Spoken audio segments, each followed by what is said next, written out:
started out spirituality in kind of a yoga tradition, more of a traditional yoga tradition. And yoga, that term, if you know it, means, yoking together the soul with the supreme reality, with God. Basically doing things in the path of yoga, whether it's yoga asanas or meditative practices or pranayama practices or whatever. The whole point of that was yoga, was union, right? But of course, as I was engaging with that, I was engaging with that because I had this sense that I wasn't in that state that I imagined to be called union. Therefore, I was doing all this and working quite diligently at controlling my mind, quieting my mind, and so on and so forth, things that I believed were necessary in order to discover union. And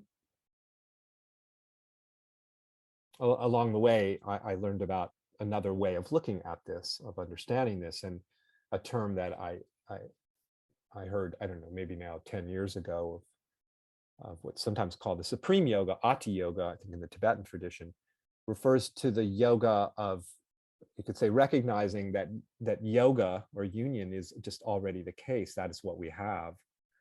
That's the supreme yoga, to see that union is the nature of things. Indivisibility is the nature of things. Wholeness is already the nature of everything.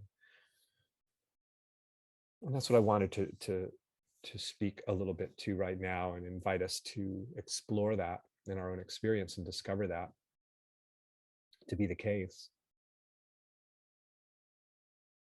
My well-worn metaphor of the ocean and the waves is apt here, I think, in this sense, which is we very much feel, and maybe have felt for a long time, as if we're individuated, autonomous creatures, right? Living in a world, in a vast world, and whether we spiritualize that as, whatever, God or the supreme or the absolute reality, irrespective of that, there's this sense of I, as this isolated, autonomous creature that's kind of somehow been pulled out of the whole, have to do X, Y, or Z to return to my wholeness, right?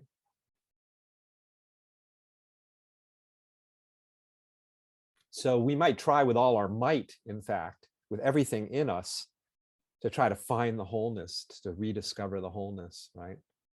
The oneness of things. But just even feel your own being right now, your own sense of yourself, whatever that might be, your own existence. And the ocean and its waves, which we even talk about as waves, as having an autonomous existence, that's how we give them the name wave, right? We've defined it as a phenomena, right? How else can we call it something? So when we define the wave, when we look out at the sea and we define the wave in some way, the shape of the wave, the form of the wave, the way the wave moves, and its force or its gentleness or its height, and all these qualities that we ascribe to the wave, we have, without really knowing it, consciousness has drawn a line around and defined that. And the definitions in life are essentially distinguishing one thing from another. That's what the definition does. It's this. We put a circumscribe, we put a circle around the phenomena, if you will, a border around it that creates the definition. The definition is of things is essentially defining what the limits of that thing are, what it is and what it is not. That's what the definitions do. So when we draw a line around the wave, we are effectively imagining that the wave has an actual autonomous existence, right? That's what the definition, and even calling it a wave, implies.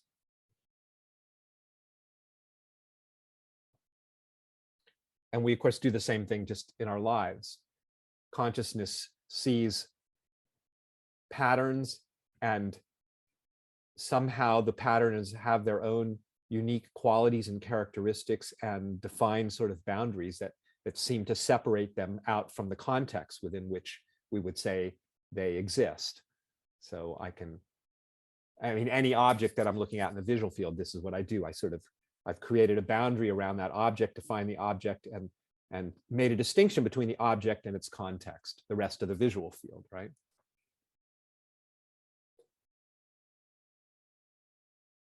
And we've effectively done that with ourselves too. We've defined the self, the beings that we are, and imagined that there's a definitional line around us that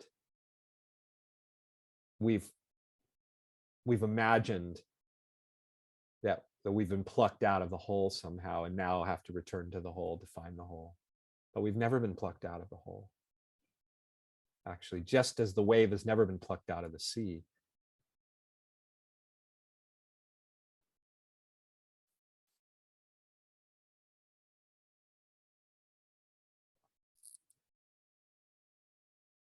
The wave,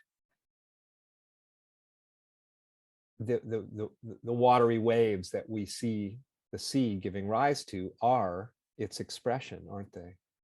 They're absolutely, unqualifiably inseparable from the sea. They are the sea. The waves are the sea. They are its expression, its activity, right? And so from that standpoint, it would make no sense for the wave to do something, to make effort, even mild effort, to try to return to the sea, because it is the sea's expression already, isn't it?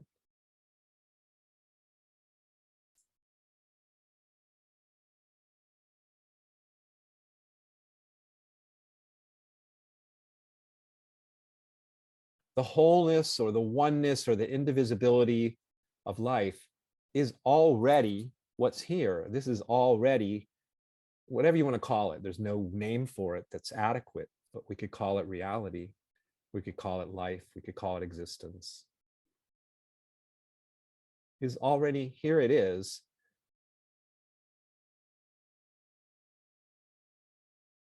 And all of this that we behold and name and describe and define, including ourselves as separate somehow from it, all of this is its activity. All of it is its expression already.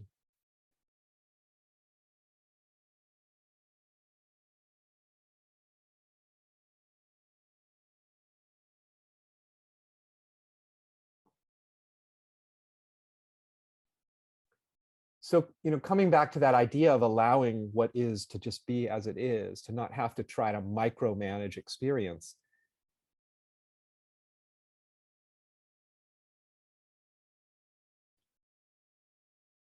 The most powerful form that practice can really take is just to simply recognize that it's not necessary, in the sense that the if we think of ourselves as emanations of the ocean, what are we allowing? We are the ocean's expression. The ocean is not accepting the waves of phenomena. The ocean is the waves of phenomena. There's no allowing. The ocean of life, the ocean of reality, vast, boundless, infinite ocean, is being all things, doing all things, shining as all things, expressing as all things, in every instant. And so, as these phenomenal waves we seem to be, we can just completely relax any effort and just notice that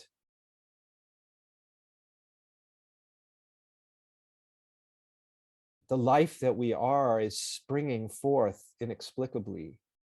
We are being expressed in each instant, we could say.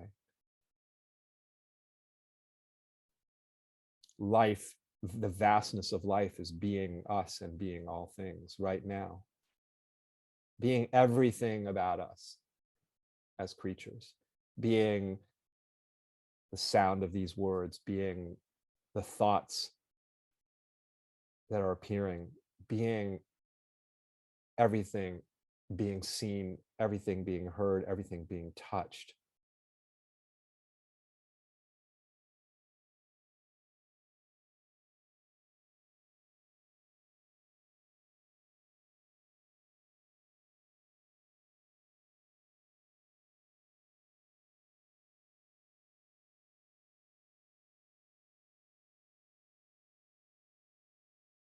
So the unity,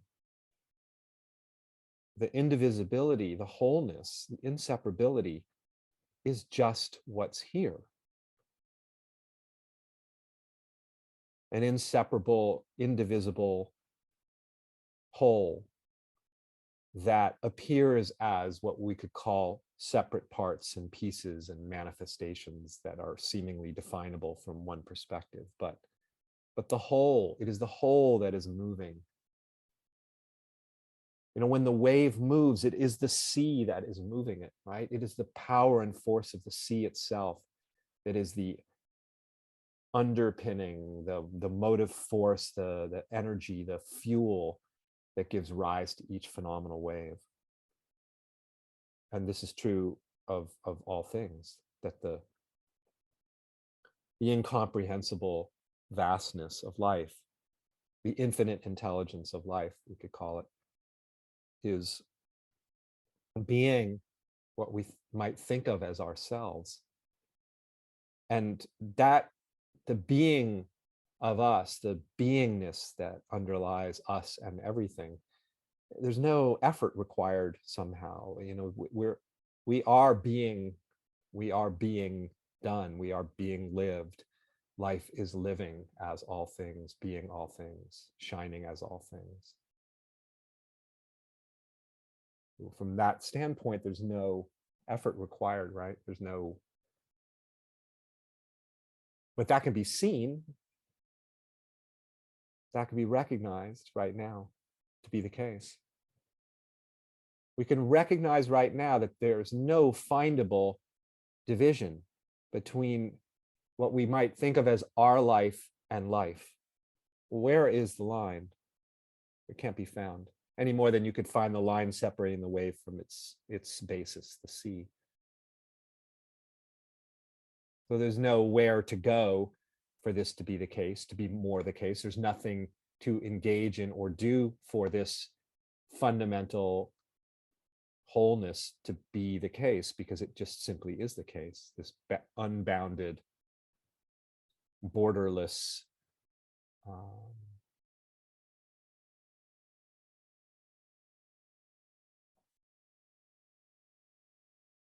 vitality and electric aliveness.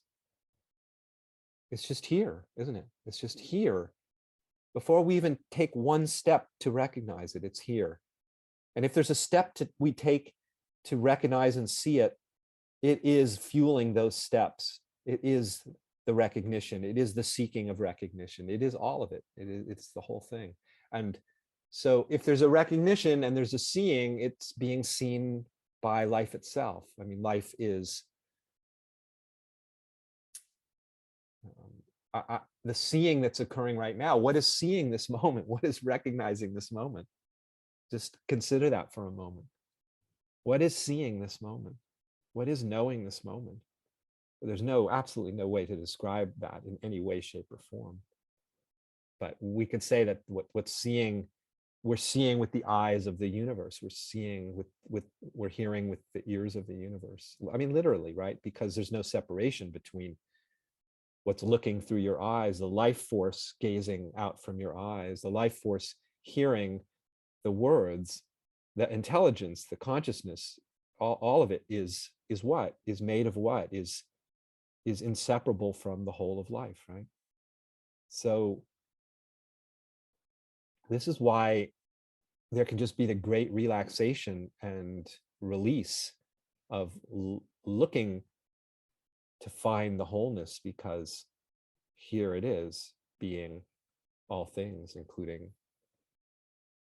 us.